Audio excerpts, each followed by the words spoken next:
तो English spoken का क्या पार्ट होना चाहिए, क्या पढ़ना चाहिए हम लोग को।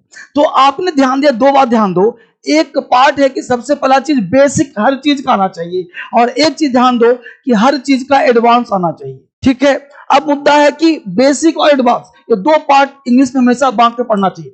आपको सलाह दूंगा, इंग्लिश में जो भी पढ़ रहे हो उसको बांट दो, एक बेसिक और एक एडवांस। ठीक है, अब दो पार्ट जब पढ़ोगे ना तो आपको आनंद आएगा। तो बेसिक पार्ट बच्चों को लगता है कि हमको आता है सर, लेकिन सच्चाई है कि यूज करना नहीं आता है। राइट, जैसे बेसिक में क्या है, तो सबसे पहला चीज होना चाहिए कि सर आप सारे बच्चों को कि क्या आप चेक करो अपने आप को कि क्या डू डज डिड का रियल यूज आता है। फिर चेक करो कि क्या आपको इज एम आर का यूज आता है।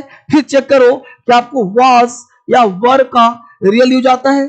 फिर चेक करो कि उसके साथ हैज, हैव, हैड का यूज आता है। तो ये एक बेसिक फंडा है जिसमें आप सबको इतना यूज आना चाहिए, ये सब का प्रयोग होना चाहिए कि भाई डू डज डिड कहां है। आपको पता होना चाहिए कि आई वेंट है तो नेगेटिव आई डिडंट वेंट नहीं होगा, आई डिडंट गो होगा। तो ये पता होना चाहिए आपके पास क्या नॉलेज है। दूसरा एडवांस, एडवांस क्या है सर, तो you have to know the real use of preposition. तो क्या आपको प्रेपोजिशन का यूज पता है, क्या आपको कंजंक्शन का यूज पता है, क्या आपको एग्रीमेंट आता है, क्या आपके पास नाउन का नॉलेज है, क्या आपके पास प्रोनाउन का नॉलेज है, क्या आपको एडजेक्टिव पता है क्या होता है, क्या टेंस का नॉलेज है आपके पास, क्या वॉइस आपको आता है।